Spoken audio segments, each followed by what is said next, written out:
Morning, everyone. How's everyone doing today? We're doing well. This is great. You have a packed house over there. Yes, indeed. When I first came on, I didn't realize I was looking into a mirror that was looking back on the room, and so it took me a few minutes to figure out that I was what I was looking at.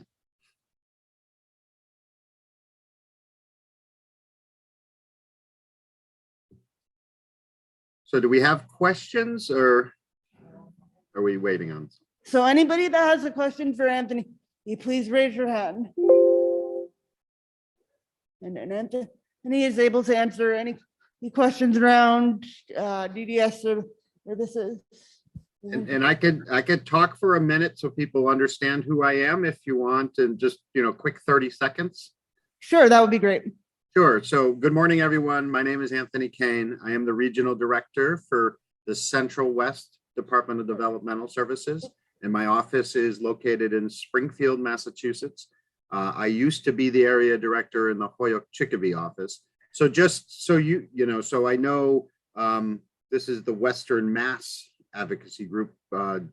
DDS, the region I oversees includes the central part of Massachusetts, which is like Worcester, Fitchburg, Southbridge, and then everything basically west of there out to the Berkshires. And so we have 7 area offices. And so I have 7 area directors that report to me. We also have a state operated group home system where we have over 100 group homes. So DDS Central West is the biggest region. Space-wise, we cover a lot of territory and a lot of area, and we serve over 10,000 people, and very happy to do so. We have a great team. It's been, of course, a very challenging few years. I love the theme that you guys are looking at in building friendships.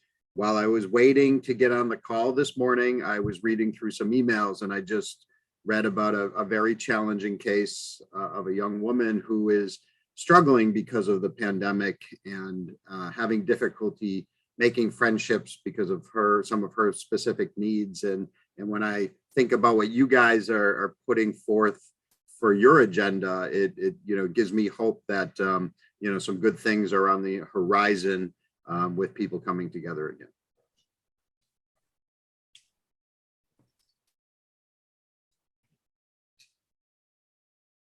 So again, folks, if you have questions, just raise your hands. Question. Would you like me to bring the mic over?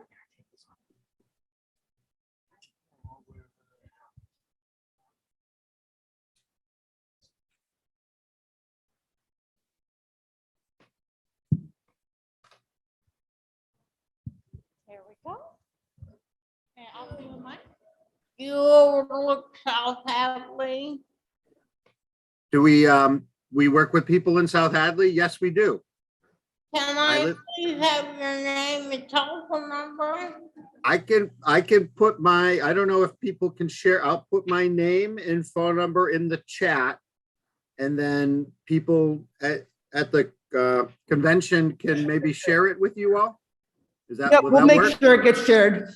Sure, I could put my email address and phone number in the chat.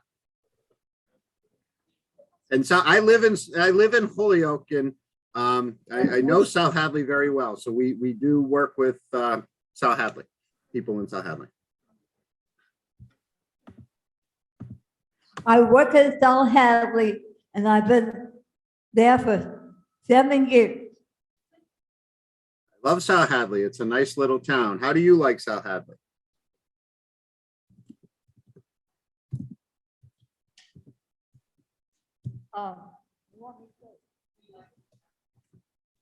I love South Advocacy.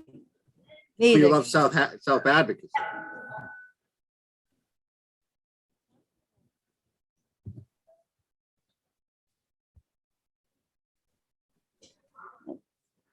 Looks like we have a question over here. Fran, do you want to come up to this one?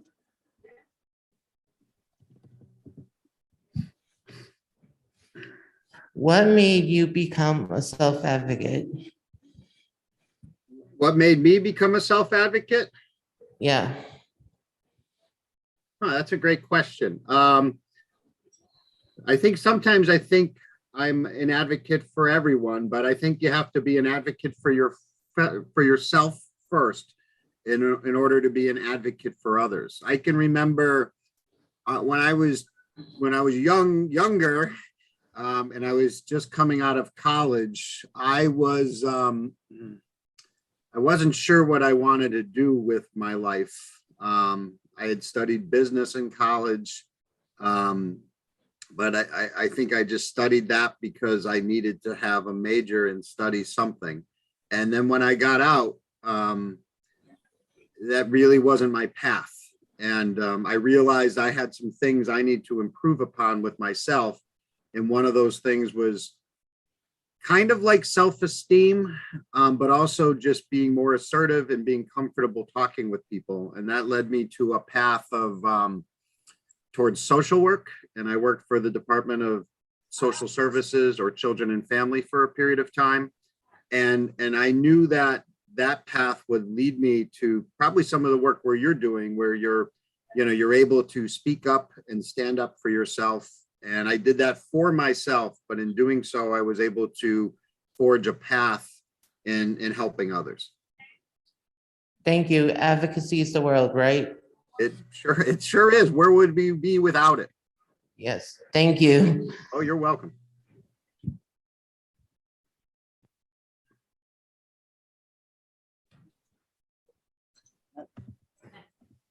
Do you have a question? You hold the mic first. Yeah.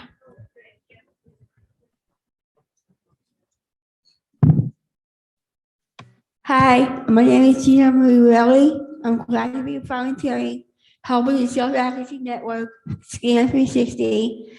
I'm very proud of my friends are being here for me to celebrate my award. I wanted to wish everybody good luck today. I love you. We have a good, safe, and warm summer. Love you. Love Gina. Thank you. Beautiful.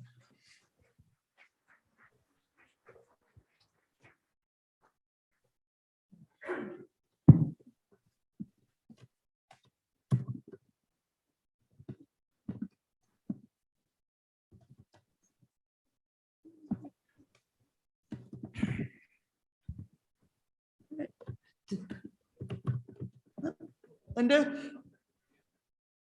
You want to come up or do you want us to bring it to you?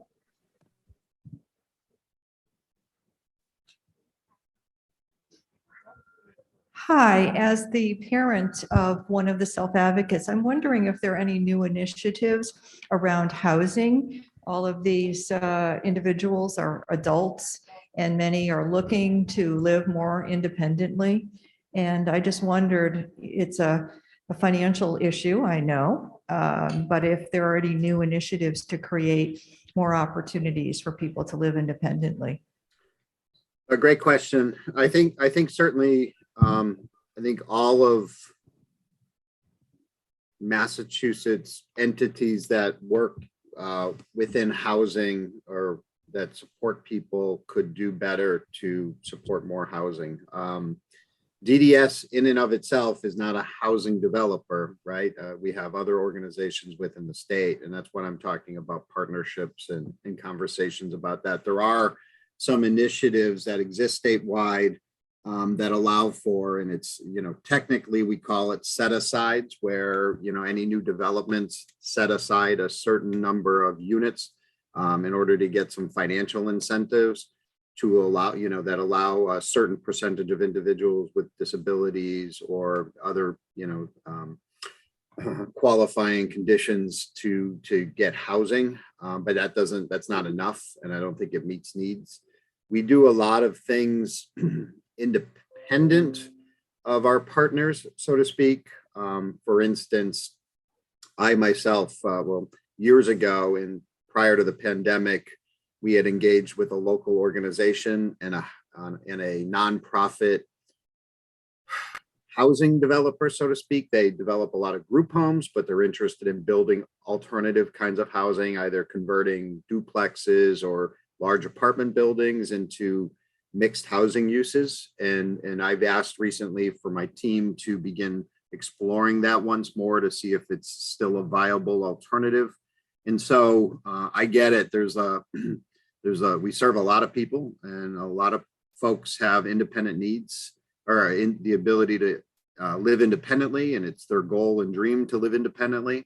I think some of the other things we're doing will help support that. We've, in the last year, the commissioner has put forward a technology forward initiative, and we are now offering a lot of adaptive technology and assistive technology and remote supports, which will allow folks to be supported more independently without necessarily a person to support them. So all of these things, I think that technology piece, the remote supports piece, will enable people to live more independently. And on the flip side, I think a lot of work needs to be done at a state government level on more affordable housing and more subsidies to support folks. I can answer follow-ups if you have follow-ups. Do you have a question, Bill? Thank you so much, Anthony, for your time. I got bad news. My brother passed away. He passed away, so you guys help me out. Passed away, so I got no father now. So that might. You've got all of this, Bill. We'll have to help you with some contacts, okay? I'm sorry, I missed some of that. Certainly someone can reach out to me. I think I heard that someone might have passed away, but I missed some of that. We'll be sure to reach out to you. Thank you. All right, thank you so much, Anthony, for your time. I think we'll let you go, but we're so happy you could join us.